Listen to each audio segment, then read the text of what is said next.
Hello, my name is Yolanda Papini-Pollock and I'm a former educator and a filmmaker. As someone personally affected by war and its hardships, I'm deeply committed to creating documentary films that highlight social justice and human rights issues. My films were screened on TV in Canada as well as on digital platforms, in schools, universities, as well as film festivals in Canada and around the world. Following are examples of some of my films presented in chronological order.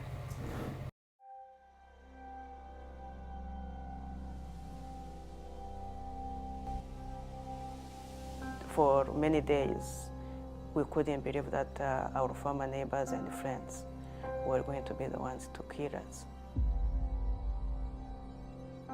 I cry why this has happened to us, and why us, and why anybody.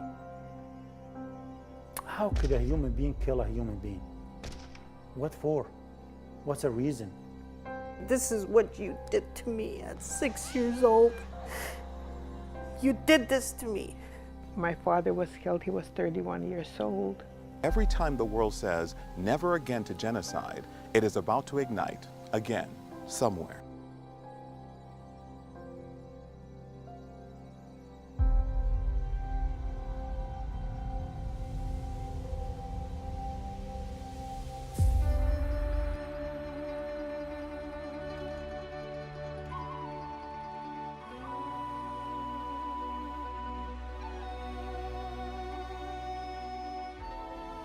Genocide is about an eradication of a people with intention.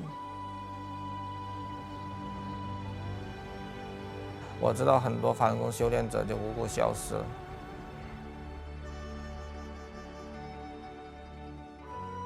The ultimate goal was to eradicate them, either physically or they die spiritually. 他就是让我放弃法轮功嘛，他就关在那个禁闭里头，按着那个医疗档子把我头发按上，他就给我钱灌食。 It's important also to see the physical reality of what's happening and not get too wound up on legal categories. When the first report came out, I just couldn't believe it. I refused to believe it at the beginning. I said, how could that happen in modern civilization? I taking people's organs without consent, like forced organ harvest. How couldn't it be true? The persecution of Falun Gong, false arrests, torture, allegations of forced organ harvesting have raised serious human rights concerns, leading to claims of genocide. Persecution Falun Gong for sure can be considered as a genocide.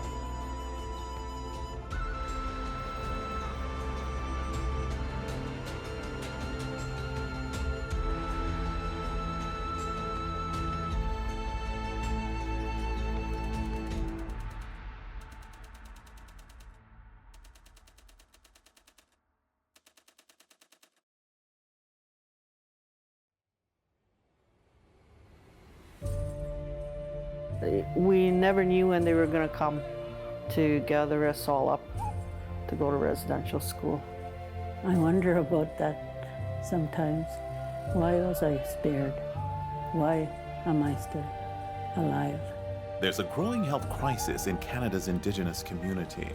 The trademark of this crisis are evident in rising rates of poor health in Indigenous communities that are significantly worse than that of other Canadians.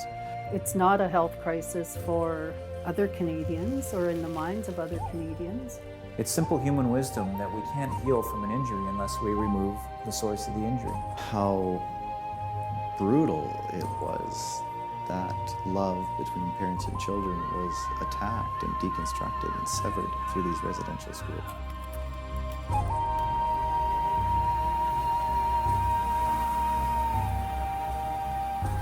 There's absolutely no question that the current health crisis occurring in Indigenous communities is directly linked to the residential schools.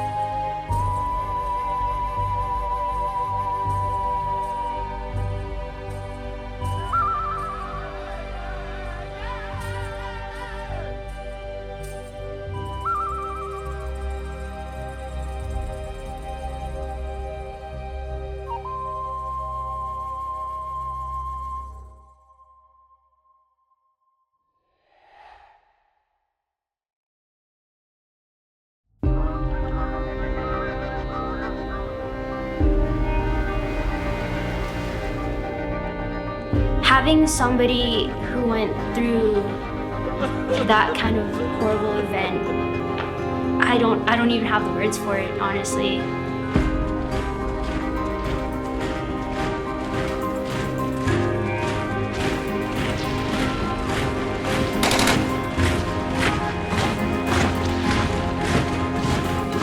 Being able to put a face to the stories definitely makes you feel more than you ever could.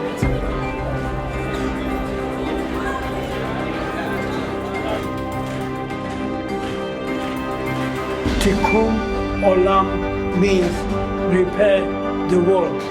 It's your turn to repair the world that my generation messed up so many years ago.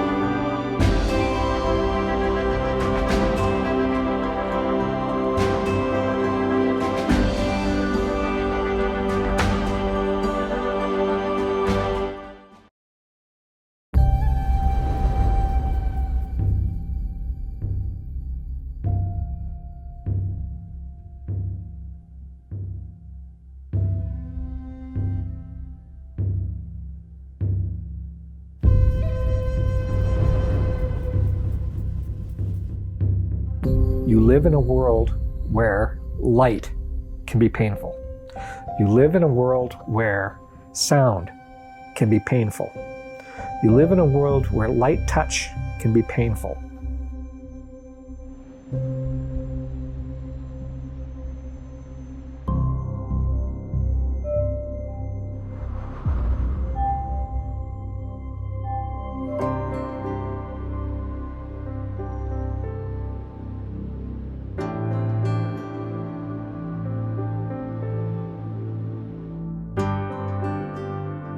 I liked him immediately in person. There was a human connection there, and that's something I struggle with. That doesn't happen with everybody, and it doesn't happen often.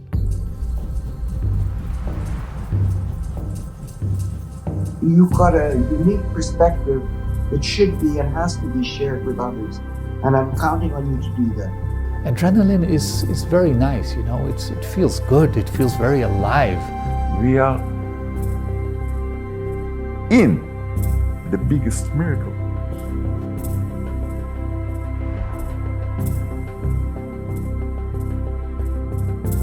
I came back with hope. Hope for myself, and hope that I could inspire my people.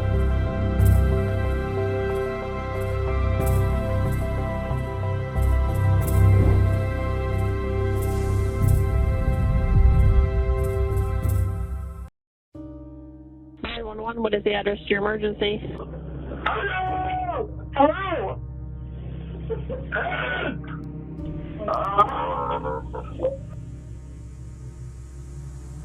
For him, the only thing that counted, number one, is humanity.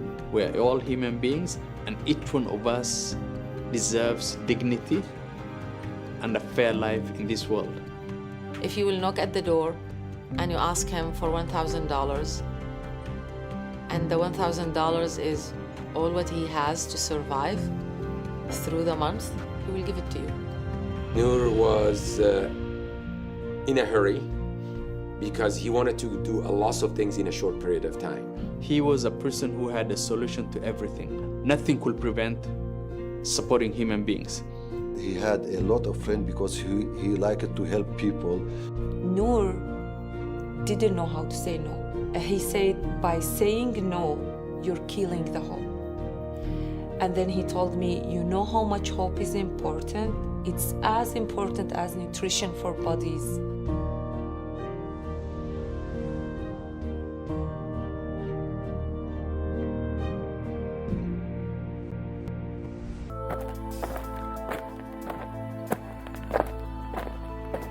David Matus is a man on a mission. He is a human rights lawyer, and for decades he has dedicated his life to fighting for the rights of people who have been marginalized, ignored, or forgotten.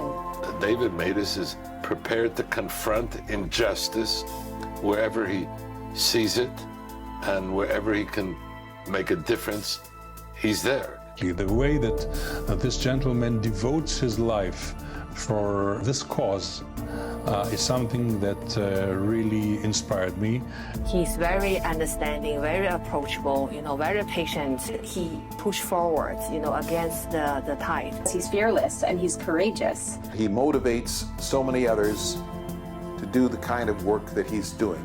I think above all, David is the example of the kind of tireless advocate I want to be. My kind of effort is not to get this person or that person. It's to get a functioning justice system that can get them all.